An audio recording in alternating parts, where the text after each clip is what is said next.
জানেন পশ্চিম বাংলার একটা বাতিল ফিরকা দল আছে ফুরফুরা। একটা পীরকে ভালোবাসতে গিয়ে অপর পীরের গিল্লা গিবত করে, নিজের পীরের জাহির করার জন্য অপর পীরকে বাতিল ফেরকা বলে।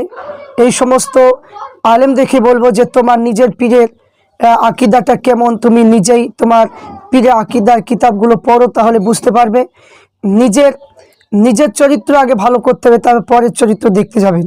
তো আজ আমরা দেখব যে সমস্ত বাংলার যে সমস্ত মুফতিরা বলছে যে বাতিল ফেরকা ফুরফুরা, আমি বলবো যে না, যে সবচাইতে সুন্নি জামাত বলতে গেলে ফুরফুরা শরীফ খাঁটি সুন্নি জামাত, এবং যে আলা হজরতের যে সমস্ত বিষয়ে কিছু নবীর সানে গুস্তাখি করেছে, সাহাবাদের সানে গুস্তাখি করেছে, তার বিষয়ে মানে আলোচনা করবেন আমাদের প্রবীণ একজন মুফতি সাহেব, যার নাম হলো মুফতি আইনুল হুদা সাহেব। আজকে প্রথম পর্ব একটি শিরকি বয়ান।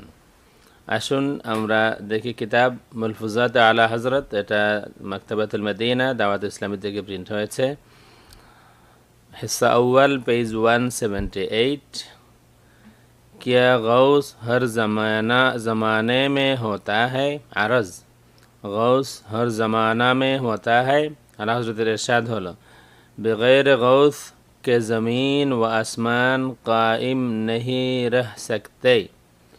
गौस छाड़ा, गौस मान एकजन वली, गौस छाड़ा आसमान ज़मीन कायम থাকবে না, আসমান জমিন টিকবে না। আমি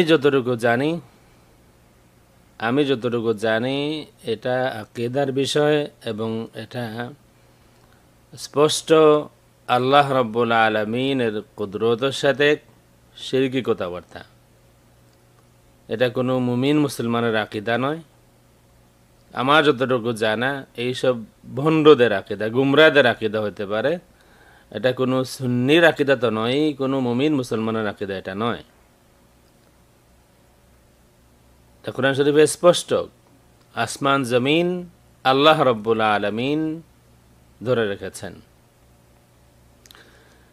এই কোনো ওলি, কোনো বুজুর্গ, তাদের কারণে আসমান জমিন টিকে আছে, বা আর তারা না থাকলে টিকে থাকবে না, এমন কোনো কথা কোরআন শরীফে, হাদিস শরীফে, শরীয়তের দলিলে আমার জানা মতে নেই। কারো জানা থাকলে দেবেন কোরআন শরীফ থেকে, হাদিস শরীফ থেকে, শরীয়তের কোনো দলিল থেকে, আকীদার কোনো কিতাব থেকে, যে গৌস ছাড়া আসমান জমিন টিকবে না। আসমান জমিন কেমনে টিকে আছে আসুন আমরা দেখি। এটা সূরা ফাতির আয়া 41। ইন্নাল্লাহা ইউমসিকুস সামাওয়াতি ওয়াল আরদা আন তাজুলা ওয়ালাইন জালাতা ইন আমসাকাহুমা মিন আহাদিম মিন বা'দিহি ইন্নাহু কানা হালিমান গফুরা। এটা অনুবাদ কানজুল ঈমান থেকে। নিশ্চয় আল্লাহ ধরে রেখেছেন আসমান সমূহ ও জমিনকে যাতে নড়াচড়া না করে, এবং যদি সেগুলো স্থানচ্যুত হয়ে যায় তবে সেগুলোকে কে রুখবে আল্লাহ ব্যতীত?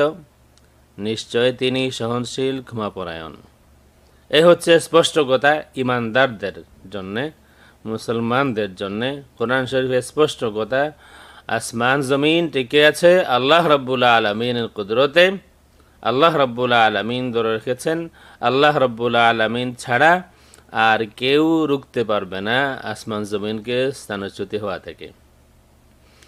যে কোনো তাফসীর বলুন, আহলে সুন্নাত ওয়াল জামাতের ইমামদের যে কোনো তাফসীর বলুন, আর আরবি ভাষায় সুন্দর করে এই কথাটাই বলে দেওয়া আছে, ইল্লাহু, শুধুমাত্র আল্লাহ রাব্বুল আলামিন আসমান জমিন ধরে রেখেছেন। শুধুমাত্র আল্লাহ রাব্বুল আলামিন, আসমান জমিন টিকে আছে শুধুমাত্র আল্লাহ রাব্বুল আলামিনের কুদরতে। আমরা যা দেখলাম, আমার জানা মতে এটা কোনো শুদ্ধ আকীদার মানুষের আকীদা নয়, এটা গুমরাদের আকীদা, ভণ্ডদের আকীদা। এটা ভণ্ডরা নানান কথা বলে। বেগৈর গৌস কে জমিন ও আসমান কায়েম নেহি রহ সকতে, এটা কোনো শুদ্ধ আকীদাওয়ালা মানুষের কথা নয়, এটা কোনো গুমরা মানুষের কথা, এটা কোনো ভণ্ডদের কথা। আল্লাহ রাব্বুল আলামিন আমাদেরকে এই ধরনের শিরকি বয়ান থেকে আমাদেরকে, আমাদের জবানকে হেফাজত করুন। কেউ যদি পারেন কোরআন শরীফ থেকে, হাদিস শরীফ থেকে, শরীয়তের দলিল থেকে, আমাদের আকীদার কোনো কিতাব থেকে প্রমাণ দিবেন গাউস, আবার এখানে প্রশ্নটাও পড়ে নেবেন, গাউস হর জমানা মে হোতা হ্যায়, इरशाद बगैर गौस के ज़मीन व आसमान कायम नहीं रह सकते। প্রিয় দর্শক শ্রোতা, লম্বা করব না, আমাদেরকে অনেক দূর যেতে হবে। আমরা জানি অপারেশন যখন হয় তখন রোগী একটু চেঁচামেচি করেই, এতে করে অপারেশন স্টপ করা যায় না, ঠিক না, মুনাসিব না। রোগীর চেঁচামেচিতে যদি অপারেশন স্টপ করা হয় তাহলে রোগীর ক্ষতি হবে। এই কারণে এদিক সেদিক থেকে কিছু চিল্লাচিল্লি যা হয় বা হচ্ছে, এগুলো খুব স্বাভাবিক, আমরা জানি। আমরা এগুলোকে দোয়া হিসাবে গ্রহণ করি। আল্লাহ রাব্বুল আলামিন তাদেরকে ভালো রাখুন এবং তাদেরকে ভালো বুঝার তৌফিক দিন। আল্লাহ এবং আল্লাহ রসুল সাল্লাল্লাহু আলাইহি ওয়া আলিহি ওয়াসাল্লামের শান ও আজমতকে সবার আগে রাখার তৌফিক তাদেরকেও দিন, আমাদেরকেও দিন। আমরা ইনশাআল্লাহ আমাদের নতুন করে শুরু হলো, আসবে, সব কিছুই আসবে, আইনের আলোচনাও আসবে, লাইনের প্রথম মাথা শেষ মাথার আলোচনাও আসবে ইনশাআল্লাহুল আজিজ। আল্লাহ রাব্বুল আলামিন যেন হক কথা বলার তৌফিক দেন, হক